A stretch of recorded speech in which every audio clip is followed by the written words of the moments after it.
ഈ മമ്മൂട്ടിയും മോഹൻലാലും തമ്മിലുള്ള വ്യത്യാസം നിങ്ങൾക്കറിയാമോ? മമ്മൂട്ടിയിൽ നിന്നും പ്രേക്ഷകർ പുതുമയാണ് ആഗ്രഹിക്കുന്നത്, വീണ്ടും വീണ്ടും പുതിയ പുതിയ സാധനങ്ങൾ വരണം. പക്ഷെ മോഹൻലാലിൽ നിന്നും പ്രേക്ഷകർ ആഗ്രഹിക്കുന്നത് എന്താണെന്നാൽ പണ്ട് കാണിച്ചു വെച്ച മാനറിസങ്ങൾ വീണ്ടും റിപ്പീറ്റഡായിട്ട് അവർക്ക് വീണ്ടും കാണണം. ആ പഴയ മോഹൻലാലിനെ ആൾക്കാർക്ക് വീണ്ടും ഇഷ്ടപ്പെടണം. അത് വരട്ടെ, അത് തിരിച്ചു വരട്ടെ, അത് കാണാനാണ് പ്രേക്ഷകർ ആഗ്രഹിക്കുന്നത്. അത്തരത്തിൽ ആണ് തുടരുമെന്നുള്ള സിനിമ നമുക്ക് ഇവിടെ പറയാനുള്ളത്. അത്തരത്തിലുള്ള ഒരു മോഹൻലാലിൻ്റെ പഴയ മാനറിസം, ആ ഒരു മാജിക്കാണ് ശരിക്കും ഇവിടെ തിരിച്ചു വന്നിരിക്കുന്നത്. നമ്മളത് എടുത്തു പറയേണ്ടത്, മോഹൻലാലിൻ്റെ കണ്ണിലെ തിളക്കം അത് ഇതുവരെ നഷ്ടപ്പെട്ടിട്ടില്ല. അദ്ദേഹത്തിൻ്റെ പുഞ്ചിരിയിലെ വശ്യത അത് ഇതുവരെ മാഞ്ഞിട്ടില്ല.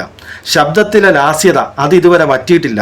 ഒറ്റ നോട്ടത്തിൽ പോലും മാറി മാറി വരുന്ന ലാൽഭാവങ്ങളാണ് നമ്മൾ ഈ സിനിമയിൽ ശരിക്കും കണ്ട് ഞെട്ടിയതെന്ന് പറയാൻ പറ്റില്ല.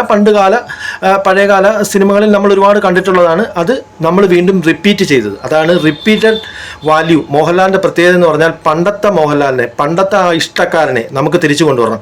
ഒരു പക്ഷേ പല സിനിമകൾ, ഇപ്പം കേരളത്തിൽ മാത്രമല്ല, ഇപ്പം തമിഴ്നാട്ടിൽ രജനീകാന്ത് എടുത്താൽ, അല്ലെങ്കിൽ വിജയ് എടുത്താൽ, അല്ലെങ്കിൽ പഴയകാല ചിരഞ്ജീവി എടുത്തു കഴിഞ്ഞാൽ, അങ്ങനെ ഒരുപാട് നടന്മാർക്ക് ഇതുപോലെ ഇഷ്ട താരങ്ങളുണ്ട്.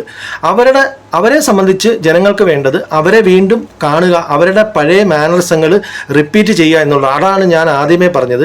മമ്മൂട്ടിയും മോഹൻലാലും തമ്മിലുള്ള ഏറ്റവും വലിയ വ്യത്യാസമാണ്. ശരിക്കും തുടരും എന്ന സിനിമ ഏറ്റവും മികച്ച ഒരു ലാലേട്ടൻ സിനിമയാണ്.